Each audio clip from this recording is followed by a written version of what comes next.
Quantum mechanics के इस course में सभी का बहुत बहुत स्वागत। क्वांटम मैकेनिक्स की तो दुनिया ही बिल्कुल अलग होती है।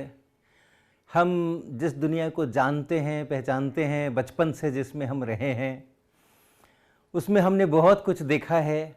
उठना, बैठना, चलना फिरना, बॉल फेंकना, बॉल पकड़ना, फलों का वृक्षों से गिरना, पत्ते झड़ना, वर्षा होना, पानी बरसना, दिन रात होना, अंधेरा होना, उजाला होना, बहुत सारी चीज़ें हम जानते हैं, हम सीखते हैं प्रकृति से। और उसी को एक नियमित रूप से, ढंग से, सिस्टमेटिक वे में उसको समझने के लिए हम लोग रूल्स बनाते हैं, जिसको हम लॉज ऑफ फिज़िक्स कहते हैं।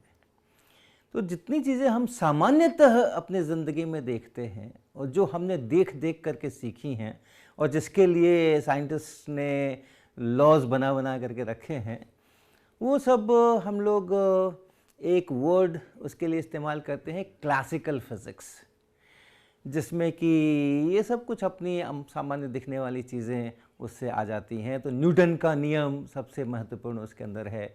जितने प्रकार की गतियाँ हैं, चाहे वो प्लैनेट्स की गति हैं या वो छोटे बॉल हम लोग खेलते हैं या हॉकी खेलते हैं, उस समय की गतियां हैं, जितने प्रकार की गतियां हैं, गोल घूमना है, सीधा जाना है, वो सब हम फोर्स, टॉर्क, एंगुलर मोमेंटम वगैरह वगैरह के रूल्स बना करके न्यूटन्स लॉ के आधार के ऊपर उनको लेकर के चलते हैं।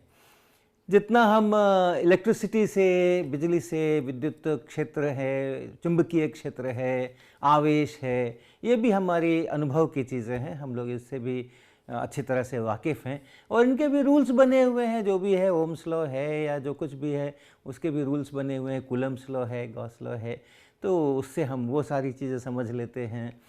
ऑप्टिक्स है, लाइट है, इसके लिए भी रिफ्रैक्शन के नियम हैं। सब कुछ हम लोग करते हैं, तो वो एक क्लासिकल फिज़िक्स नाम के अंतर्गत आता है। तो उसको अगर हम लोग देखें तो जो क्लासिकल फिज़िक्स जिसे कहते हैं हम,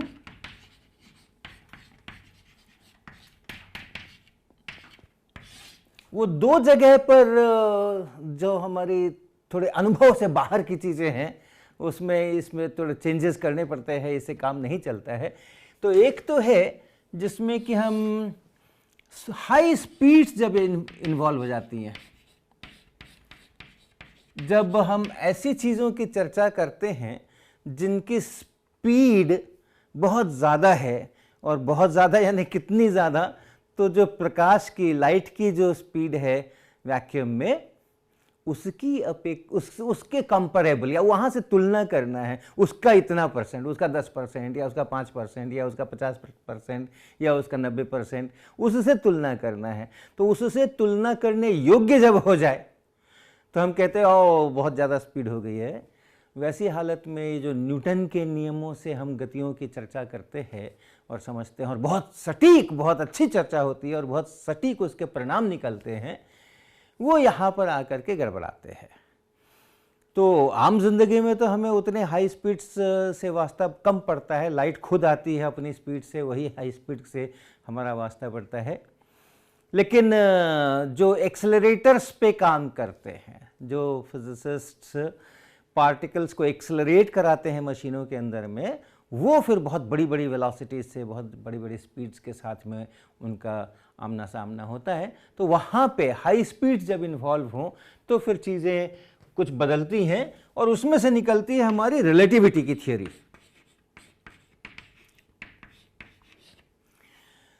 तो न्यूटन्स लॉज को हमें मॉडिफाई करना होता है, हमें चेंज करना होता है, हमें लीनियर मोमेंटम अलग से डिफाइन करना होता है, थोड़ा परिवर्तन करना होता है, बहुत ज़्यादा नहीं, थोड़ा परिवर्तन करना होता है फॉर्मूलाज के अंदर में, इक्वेशंस के अंदर में। स्पेस और टाइम को देखने की जो अपनी दृष्टि है, उसमें एक बहुत बड़ा परिवर्तन इसके कारण से आता है। हाई स्पीड्स की जब हम बात करते हैं तो फिर लेंथ किसको कहते हैं और टाइम इंटरवल्स किसको कहते हैं, दो घटनाएं एक साथ हो रही हैं, ये हम किसको कहते हैं, एक पहले हो रही है, एक बाद में हो रही है। ये जो हमारी स्पेस और टाइम की जो कल्पनाएं हम अपनी आम जिंदगी से लेकर के आते हैं, उनमें फिर बदलाव करना होता है और वो एक चुनौतीपूर्ण काम होता है, क्योंकि वहाँ पर हमारा अपना अनुभव काम नहीं आता है।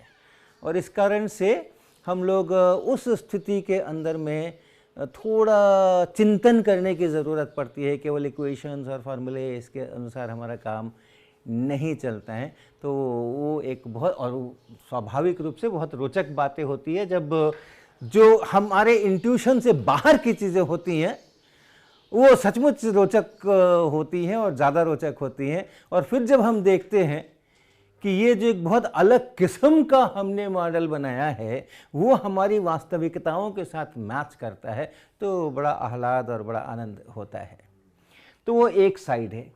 और दूसरा साइड जहाँ क्लासिकल फिजिक्स से हमारा काम नहीं चलता है वो है जब हम बहुत छोटे पार्टिकल्स की बात करते हैं, साइज जब बहुत छोटा हो जाए। तो स्मॉल पार्टिकल्स, और स्मॉल यानी क्या?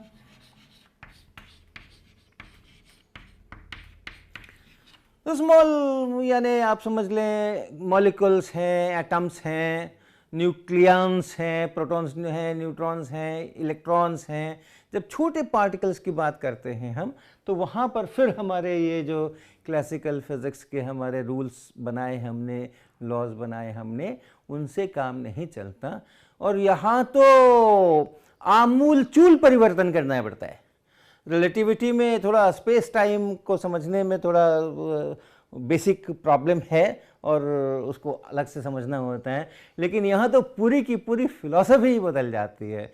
और तब जो वो जो थ्योरी निकल करके आई है जिससे हम उन स्मॉल पार्टिकल्स के बारे में, उनके व्यवहार के बारे में प्रेडिक्शंस करते हैं, उसको समझते हैं, तो वो है हमारा क्वांटम मैकेनिक्स।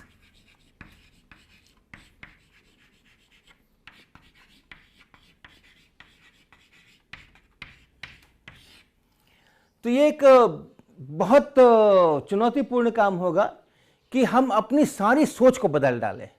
आसान नहीं होगा ये, और इसलिए बहुत सारे डिस्कशंस करने होंगे, बहुत सारी बातें करनी होंगी, वाद विवाद करने होंगे उसको सिंक करने के लिए दिमाग के अंदर में कि हम क्या कह रहे हैं, ये सब जो कि बिल्कुल काउंटर इंट्यूटिव है और अलग किस्म की चीज़ें हैं।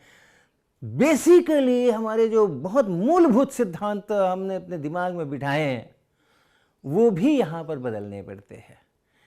उदाहरण के लिए अगर हम कहें कि भाई विज्ञान है, विज्ञान का कोई प्रयोग करना है, तो अगर आप एक प्रयोग करोगे और एक परिणाम मिलेगा और उसी प्रयोग को ठीक ठीक उसी प्रकार से अगर दोहराओगे तो वही परिणाम मिलेगा।